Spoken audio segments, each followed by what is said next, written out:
Hello friends, welcome back to my channel. आज मैं आपको स्क्वायर शेप कैप बनाना बताऊंगी।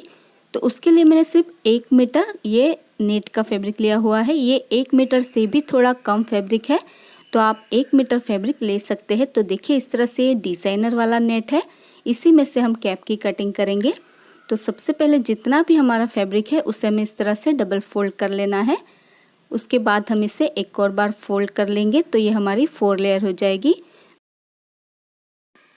जो मेरी साइड है वो इसकी बंद वाली साइड है, और जो ऊपर की साइड है वो भी इसकी बंद वाली साइड है, और नीचे से दोनों साइड इसकी खुली हुई है। तो फैब्रिक को हमें इसी तरह से 4 फोल्ड करके बिछाना है, क्योंकि हम सिर्फ नेक की ही कटिंग करने वाले हैं। तो फैब्रिक को हमें इसी तरह से 4 लेयर में बिछा देना है।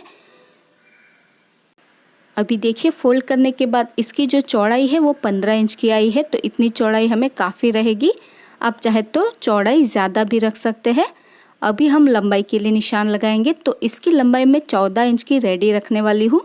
तो 1 इंच हमें एक्स्ट्रा लेना है सिलाई मार्जिन के लिए। इसकी लंबाई आप अपनी पसंद से कम या ज़्यादा कर सकते हैं। 12 इंच की लंबाई भी आप रख सकते हैं।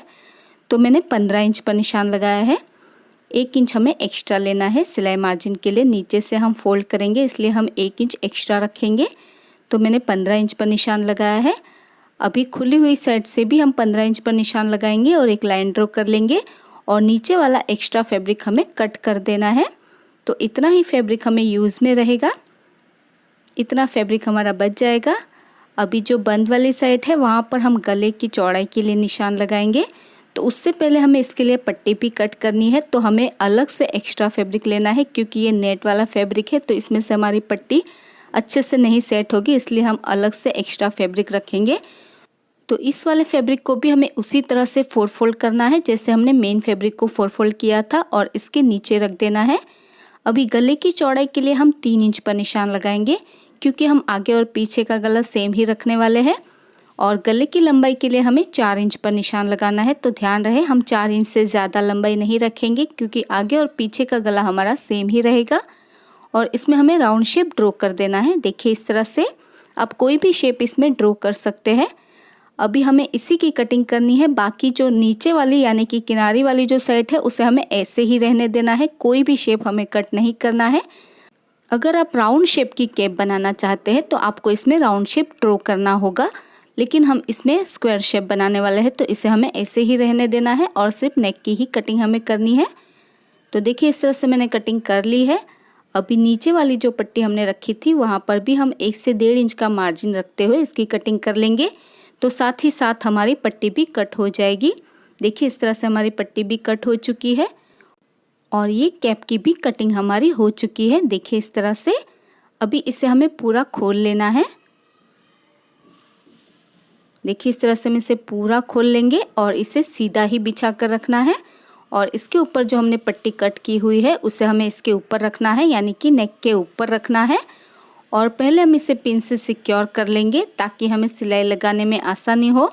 तो पूरे गले के ऊपर हमें इसमें पिन्स लगा देनी है, और पिन्स लगाने के बाद हम इसके ऊपर सिलाई लगाएंगे पूरे ही राउंड में। और उसके बाद जो हमारी पट्टी की किनारी वाली बॉर्डर है उसके ऊपर हमें एक बार सिलाई लगा देनी है पूरे ही राउंड में। और बॉर्डर को फोल्ड करने के बाद हम पूरी ही पट्टी को अंदर की साइड पर पलट देंगे। तो देखिए, मैंने पट्टी को अटैच कर लिया है। उल्टी साइड से बाद में हम इसमें हैंड स्टिच कर देंगे पूरे ही राउंड में, तो ये हमारी पट्टी भी अच्छे से सेट हो जाएगी। तो आपको सेम कलर की ही पट्टी लेनी है, ताकि ये हमारा नेट वाला फैब्रिक है तो इसमें से विजिबल ना हो। उसके बाद जो चारों साइड की इसकी किनारी वाली बॉर्डर है उसे हमें सिंपली डबल फोल्ड कर लेना है, और इसके ऊपर हमें सिलाई लगा देनी है चारों साइड की बॉर्डर के ऊपर। तो देखिए, मैंने चारों साइड से बॉर्डर को फोल्ड करते हुए इसमें सिलाई लगा दी है। आप देख सकते हैं, इस कैप को बनाना बहुत ही आसान है। और वैसे तो ये कैप हमारी बनकर रेडी हो चुकी है। आप इसे ऐसे भी किसी भी वेस्टर्न फ्रॉक के ऊपर, गाउन के ऊपर या फिर क्रॉप टॉप के ऊपर पहन सकते हैं। लेकिन अगर इसे काफ्तान की तरह टी शर्ट के ऊपर पहनना चाहते हैं तो आपको इसमें सिलाई लगानी होगी। तो वो सिलाई आपको कैसे लगानी है वो भी मैं आपको बताती हूँ। तो सबसे पहले हमें सेंटर में निशान लगा देना है। उसके बाद शोल्डर से लेकर हम 7 इंच पर एक निशान लगाएंगे। जो हमारा आर्म होल होता है उतना हमें निशान लगाना है, शोल्डर से 7 इंच तक। और सेंटर में पहले एक लाइन ड्रॉ कर लेंगे हल्की सी। उसके बाद यहाँ से हम चेस्ट का मेज़रमेंट लेंगे, तो हमें सिर्फ 1/2 इंच का ही लूजिंग छोड़ना है, ज़्यादा लूजिंग हमें नहीं छोड़ना है। तो 36 चेस्ट के हिसाब से मैं यहाँ पर मेज़रमेंट ले रही हूँ। तो मैंने पहले 9 इंच पर निशान लगाया है सेंटर से और आधा इंच मैंने एक्स्ट्रा रखा है और नीचे की साइड से हमें 2 इंच छोड़ देना है और इस तरह से राउंड शेप ड्रॉ करते हुए हमें इसके ऊपर सिलाई लगानी है। ज़्यादा फिटिंग हम इसमें नहीं रखेंगे क्योंकि इसे बाद में हमें पहनने में परेशानी हो सकती है।